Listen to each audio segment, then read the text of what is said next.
दोस्तों, पाकिस्तान एक ऐसा देश जहां पर प्रधानमंत्री प्रेसिडेंट से ज्यादा पावर आर्मी के पास है और उसी आर्मी का हेडक्वार्टर यानी कि पाकिस्तान का जो सबसे बड़ा आर्मी ऑफिस है, हेडक्वार्टर है, वहां पर पाकिस्तानी पब्लिक ने जिस तरह से अटैक किया उसके बाद मानो वहां पर अब आर्मी की कोई पावर ना हो और बैकफुट पर आर्मी आ गई है। और इससे भारत को फायदा इसलिए मिलेगा क्योंकि भारत की टक्कर पाकिस्तानी आर्मी से डायरेक्ट होती है, चाहे वह कारगिल युद्ध हो या कश्मीर युद्ध। हर युद्ध में भारत की टक्कर पाकिस्तान की आर्मी से होती आई है, लेकिन इस बार पाकिस्तानी पब्लिक ने अटैक किया है। क्यों अटैक किया है और क्या कुछ हुआ है, अब वह आपको थोड़ा डिटेल में बताते हैं। दोस्तों, पाकिस्तान में इमरान खान के अरेस्ट होने के बाद वायलेंस शुरू हो चुका है और इस वक्त पाकिस्तान में कितना वायलेंस हो रहा है वह आप इस तस्वीर के जरिए देख सकते हैं कि किस तरीके से पुलिस, पैरामिलिट्री फोर्सेज, आर्मी, इनके जो भी आउटपोस्ट है बड़े शहरों में उनको जलाया जा रहा है और उन पर पथराव किया जा रहा है। आप इस वीडियो में साफ साफ देख सकते हैं कि लोग किस तरह से पथराव कर रहे हैं, वे अपने देश की आर्मी से कितना ज्यादा गुस्से में हैं।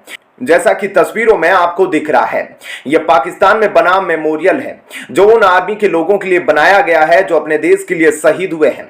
लेकिन पाकिस्तान के लोगों में इतना गुस्सा है कि उन्होंने पथराव करके इससे मेमोरियल तक को तोड़ दिया। ऐसे में इस वक्त पाकिस्तान के लोग आर्मी शब्द से ही नफरत कर रहे हैं। अब आप एक और वीडियो देख सकते हैं, यह पाकिस्तानी हेडक्वार्टर का है। आप देख सकते हैं कि हेडक्वार्टर के बाहर कितनी ज्यादा भीड़ इकट्ठा हो रखी है, लगातार आगे बढ़ रही है हेडक्वार्टर की तरफ और वहां लगातार पथराव किया जा रहा है। इस दौरान हेडक्वार्टर की बिल्डिंग के शीशे वगैरह तोड़ दिए गए। इस दौरान पाकिस्तान की आर्मी बिल्कुल गायब दिखाई दे रही है। भीड़ के बीच आप देख सकते हैं कि पुलिस या आर्मी का कोई शख्स आपको दिखाई नहीं देगा क्योंकि वह सब अपनी जान बचाकर भाग रहे हैं। जैसा कि आप देख सकते हैं कि लोगों की भीड़ ही ज्यादा है कि अब पुलिस और आर्मी भी जनता का सामना करने से डर रही है। इसके अलावा सड़कों पर भी पुलिस या आर्मी की गाड़ियां जब आती दिखाई दे रही है तो वहां के लोगों ने उनको यहां तक नहीं छोड़ा और उनकी गाड़ियों पर भी लगातार पत्थर बरसाने शुरू कर दिए।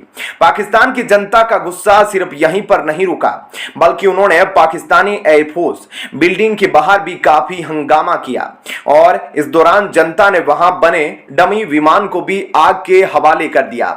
इस दौरान पूरे पाकिस्तान में जनता जिस तरह से भड़की है, उनका गुस्सा साफ तौर पर इन वीडियोस में देखा जा सकता है। और पाकिस्तानी आर्मी और पुलिस भी अब बाहर नहीं निकल पा रही है क्योंकि जनता का आक्रोश काफी ज्यादा बढ़ गया है। दोस्तों, पाकिस्तान में यह सब इसलिए हो रहा है क्योंकि पाकिस्तान की जनता इमरान खान को भी अपनी हीरो मानती है और जब से आर्मी ने इमरान खान को अरेस्ट किया है तब से यह सभी जनता आर्मी के खिलाफ हो गई है। और अब देखा जाए तो सड़कों पर जनता की भीड़ लगातार बढ़ती जा रही है। भीड़ को काबू करना पुलिस और आर्मी के लिए बस की बात नहीं। और इस वक्त जो पाकिस्तान में हालात बने हैं, ऐसा कहा जा रहा है कि जल्द ही पाकिस्तान में सिविल वॉर शुरू हो सकता है क्योंकि अगर गलती से भी जनता ने आर्मी के लोगों पर हमला करना शुरू कर दिया तो सड़कों पर और भी ज्यादा लोग उतर आएंगे और इस तरह से सिविल वॉर भी पाकिस्तान में हो सकती है। ऐसे में अब देखना होगा कि भारत पर इसका क्या असर पड़ता है और ऐसे में इस दौरान भारत क्या कड़े कदम उठाता है। तो दोस्तों, इस खबर के बारे में आपकी क्या राय है हमें कमेंट करके जरूर बताएं। और अब आपको बताते हैं ऐसी ही एक और बड़ी खबर। दोस्तों, हाल ही में यानी कि 4-5 महीने भी नहीं हुए अब भारत ने तुर्की की मदद की थी वहां पर विनाशकारी भूकंप आने के बाद, और उस तुर्की ने अब ऐसा कुछ किया है कि कश्मीर से शिकायत आने लगी है तुर्की के खिलाफ। और भारत ने तुर्की, ईरान और इटली जैसे देशों पर अब बड़ा फैसला लिया है और यह फैसला केवल इसलिए है क्योंकि कश्मीर से बहुत बड़ी शिकायत आई है। ऐसा कुछ कर रहा था तुर्की जिसे भारत कभी बर्दाश्त नहीं करेगा। और भारत ने कैसे बदला लिया है आपको थोड़ा विस्तार से बताते हैं। दोस्तों, भारत सरकार ने अब एक ऐसा बड़ा स्टेप उठाया है जिसे सबसे बड़ा नुकसान तुर्की को होने वाला है। भारत सरकार की ministry of commerce and industry के अंदर directorate general of foreign trade नाम का एक डिपार्टमेंट है। शॉर्ट फॉर्म में इसे DGFT भी कहा जाता है। DGFT का काम होता है कि जो दूसरे देशों के साथ भारत का ट्रेड होता है, इंपोर्ट एक्सपोर्ट होते हैं, उनको मॉनिटर करना, एक्सपोर्ट को बढ़ाने के लिए काम करना और इंपोर्ट एक्सपोर्ट से संबंधित रूल रेगुलेशन को चेंज करना, उनको रेगुलेट करना।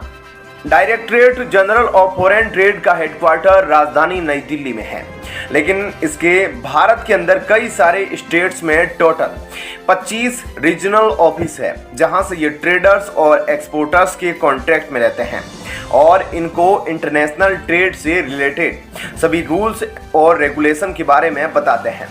वर्ल्ड ट्रेड ऑर्गेनाइजेशन के एग्रीमेंट, रूल्स, ओरिजिन और एंटी डंपिंग ड्यूटी, इस तरह से ये उनके बारे में बताते हैं ताकि इंपोर्टर और एक्सपोर्टर की मदद हो जाए और उनको भी जो दिक्कत फेस करनी पड़ रही है वह दूर हो जाए।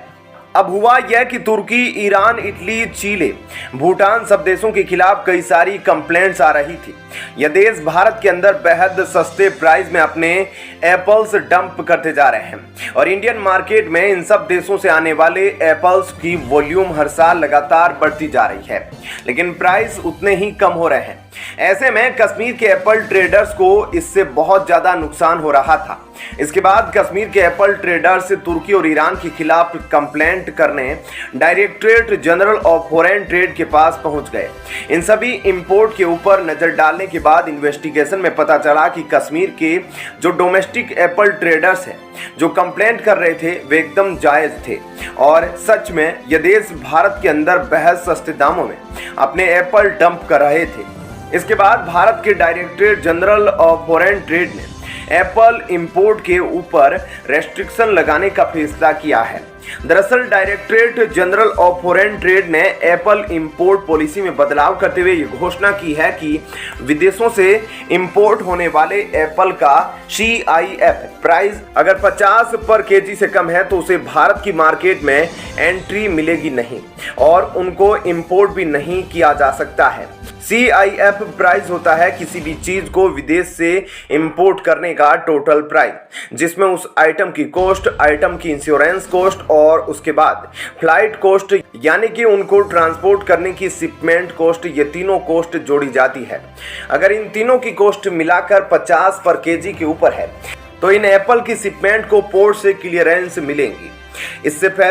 इससे यह होगा कि तुर्की, ईरान, इटली और चिली से आने वाली एप्पल्स की कॉस्ट कम से कम 100 से 120 पर केजी तक चली जाएगी, क्योंकि 50 पर केजी तो इन देशों से एप्पल भारत के पोर्ट्स तक आएंगे।